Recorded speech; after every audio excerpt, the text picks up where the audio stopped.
Bismillahirrahmanirrahim. Assalamu alaikum. My name is Asra Amin. I am the student of MSc 3rd. The topic of my presentation is orthonormal set and sequence.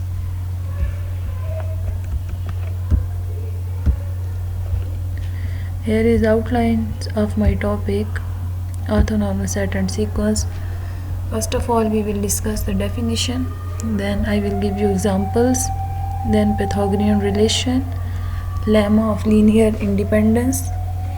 Then I will discuss a theorem, Bessel's inequality. Here is the reference book Kreyszig, Introductory Functional Analysis with Application. So let's start with definition of orthonormal sets and sequence. A set S is equal to Ui of vectors is an inner product space V over R is said to be orthogonal system if its distinct vectors are orthogonal. That is, if inner product of Ui and Uj is equal to 0 for all Ui Uj belongs to S, I is not equal to J. If we take different vectors from this set, that is Ui and Uj, if the inner product of these vectors is 0, then the system is called orthogonal system. So the orthonormal system is, S is said to be an orthonormal system if Ui and Uj is equal to delta Ij, where the conditions that we impose on delta Ij is equal to 1 if I is equal to j. It's mean when we take same vectors from this set S, the inner product of these vectors is equal to 1. If we choose different vectors from this set, the inner product of these vectors is 0. Here the delta Ij is the Kronecker delta. So the example 1 is the set E is equal to 1 0 0 and E2 is equal to 0 1 0 and E3 is equal to 0 0 1. This set is an orthonormal system in R cube, because if we take different vectors from this system, the inner product of these vectors are 0, and if we take same vectors, let's we take E1 1, E2 2 or E3 3, if we take inner product of these same vectors, the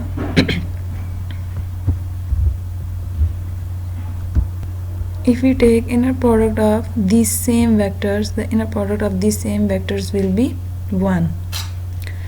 So this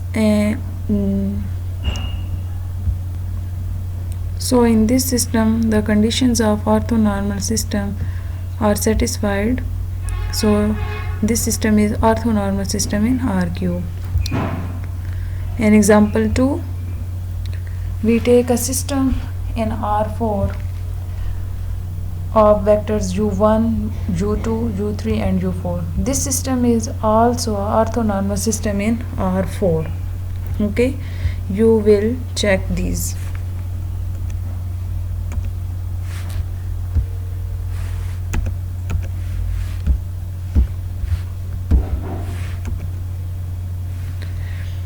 So here is the definition.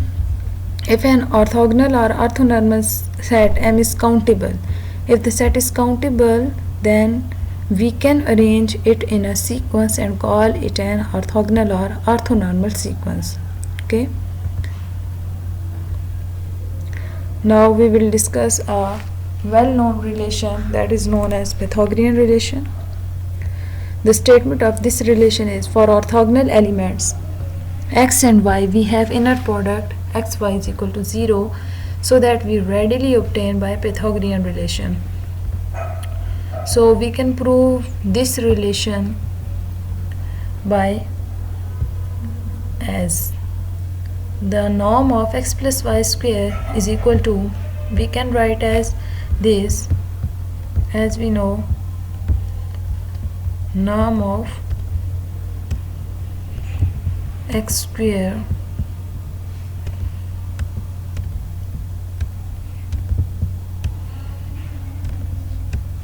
is equal to inner product of vector x with itself.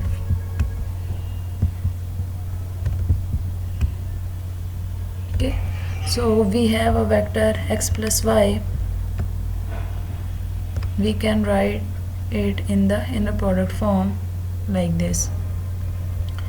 Now we solve the inner product by this inner product of x with x vector, x with x vector, then we take the inner product of x vector with y vector, and then we take the inner product of y vector with x vector, and then we take the inner product of y vector with y vector. So as x and y are orthogonal, in statement we have given x and y, inner product of x and y is equal to 0, so this term will be 0 and this term will also be 0. We have inner product of x with x plus inner product of y with y. We can write this in the form of norm. Inner product of x with x is equal to norm of x square plus inner product of y with y is written as in norm of y square. So we have proved the Pythagorean relation for two elements. We can prove it in general form for n vectors. Now here is a lemma of linear independence. The statement of this lemma is an orthonormal set is linearly independent. The proof of this is as follows. Let E1, E2 and En be orthonormal system. We take this orthonormal system and consider the equation. Here alpha 1, alpha 2 and alpha n are scalars. We write it in a linear combination. Alpha 1 into E1 plus alpha 2 E2 plus alpha 3 E3 plus up to so on alpha n En is equal to 0. We take the inner product of this linear combination with Ei, where Ei is the vector from this orthonormal system, and using the fact that inner product of Ek vector with Ei vector is equal to 0 for all k is not equal to I, we have, if we take inner product of Ei with this linear combination, we get this result. 0 is equal to inner product of 0 with Ei is equal to inner product of alpha 1 E1, that is this linear combination, alpha 2 E2 plus up to so on alpha n En in of Ei.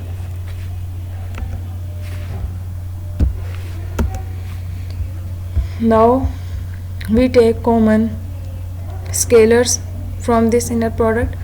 Alpha 1 is a scalar. We take common it from the inner product. So this is equal to alpha 1 inner product of E1 with Ei plus alpha I minus 1 inner product of Ei minus 1 of Ei plus alpha I plus up to so on alpha n inner product of En with Ei. If we take inner product according to this condition, we left only with alpha I inner product of Ei with Ei, because all the inner product, these all inner product will be 0. Hence orthonormal set is linearly independent. Next we will study the Bessel's inequality. The statement of this inequality is, let Ei be orthonormal set in Hilbert space H. X be any vector in Hilbert space, then this inequality must satisfied for all vectors X belongs to Hilbert space. So let's start the proof of this inequality. We take a set S is equal to Ei such that inner product of vector X with Ei is not equal to 0. We impose three conditions on this set S. First, we see the set S is empty. then the set S is finite. And in third case we discuss about the set S is countably infinite. So we will discuss the first case, case 1, if S is empty. If S is empty, then there will be no element in S, then inner product of X with EI is equal to 0. If inner product of X with EI is equal to 0, then the left hand side of this inequality will be 0, and 0 is lesser than or equal to norm of X square. So this is holds for S is equal to empty. Okay, now we will discuss the case 2, in which we will discuss the set S is finite. Now we take the finite elements of S. S is equal to E1, E2 up to so on En, and we take a vector from Hilbert space X. X belongs to H. X belongs to H. If X belongs to H, then the inner product of X with EI will be a scalar, and if we multiply scalar with this from this vectors EI, this will goes to in Hilbert space H. Okay, now this also belongs to, this term will also belong to Hilbert space, and this vector will also belong to Hilbert space. So the difference of these two will also belongs to Hilbert space. Okay, and this will belong to Hilbert space. So according to definition of Hilbert space,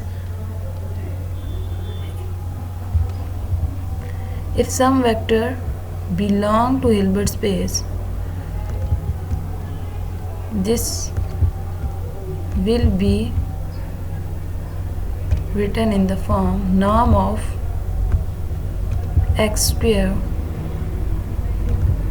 greater than or equal to 0.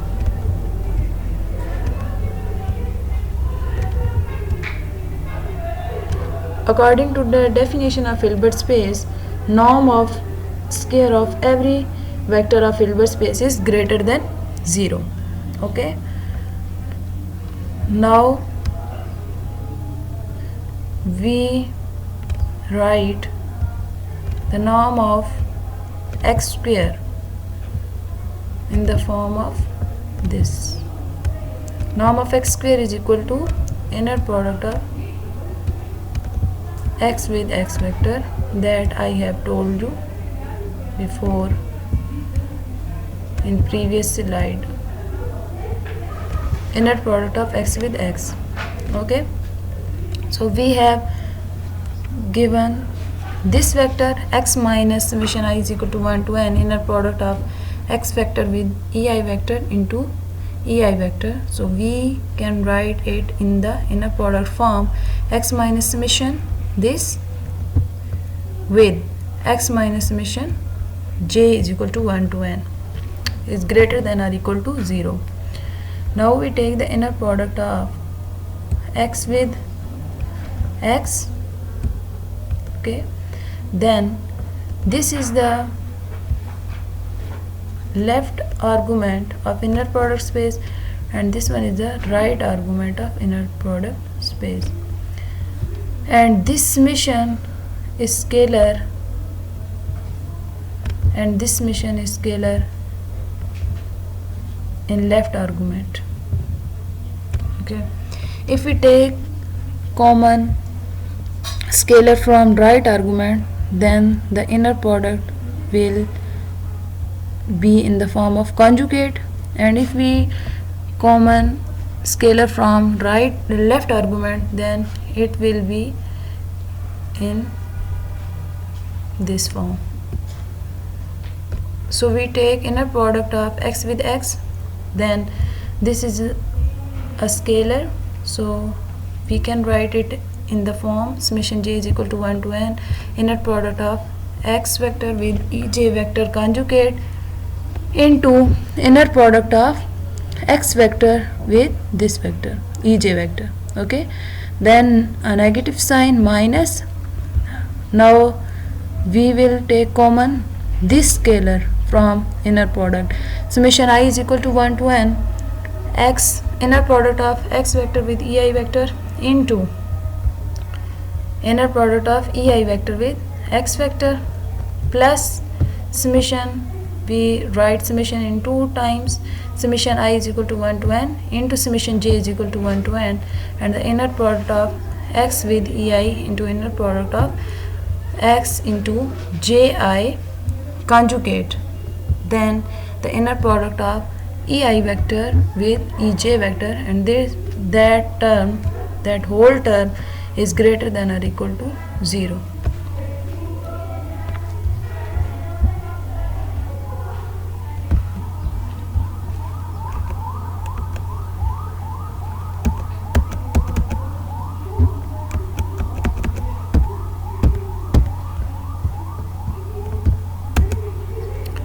So the inner product of x with x is written is as norm of x square minus summation j is equal to 1 to n. As we know, z into z bar is equal to norm of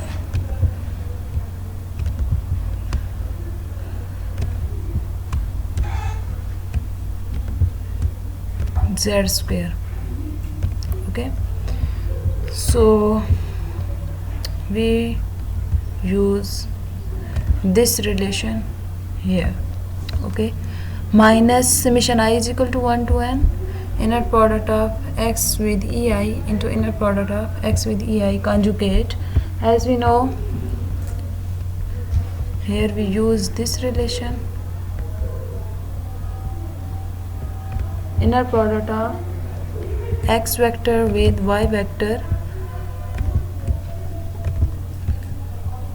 x vector with y vector is equal to inner product of y vector with x vector conjugate. Okay, so we use this fact here. Plus summation, we write I in the form of j. So when I is equal to j, then this inner product will be equal to 1. When I is not equal to j, then this product will be 0. Inner product will be 0. Okay, so here this implies norm of x square minus summation j is equal to 1 to n, norm of x inner product of x with ej vector square minus summation I is equal to 1 to n, norm of inner product of x vector with I vector square plus summation I is equal to 1 to n, inner product of x with j vector square is greater than or equal to 0. Okay, now these two terms cancel out with each other, so we have only these two terms, so we can write this inequality. This inequality is known as Bessel's inequality. Now we will discuss the case 3. If set S is countably infinite, that is, for countably infinite set we vary I is equal to 1 to infinity.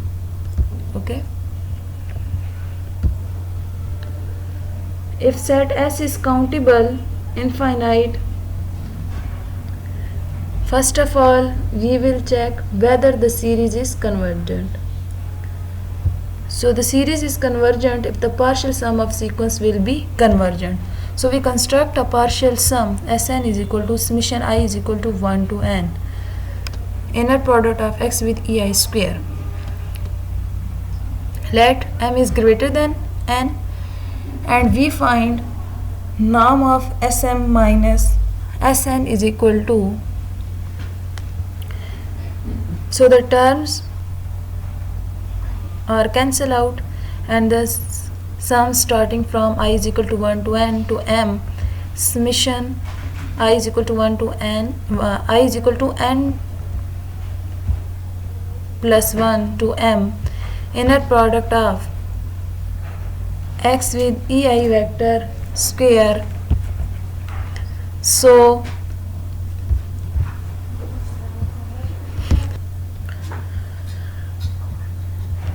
summation I is equal to n plus 1 m, inner product of x vector with ei vector square is lesser than or equal to norm of x square. As this inequality holds, so the Bessel inequality will also satisfy, because we have proved this in case 2 for finite terms. Okay, so norm of Sm minus Sn approaches to 0 as Mn approaches to infinity. Okay, this implies that Sn sequence is convergent, Cauchy sequence. Okay, Cauchy sequence in Hilbert space. But as we know, Hilbert space is complete, so the Sn is converges in S H Hilbert space. This implies the corresponding infinite series is also convergent. The corresponding infinite series is this. This corresponding infinite series is convergent. That is equal to summation I is equal to 1 to infinity. We can write the corresponding infinite series in the form I summation I is equal to 1 to infinity, and then Bessel inequality, inner product of x with ei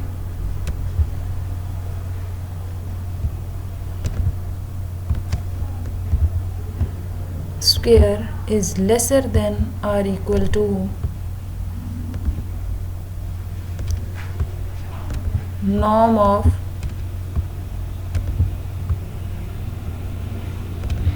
x square.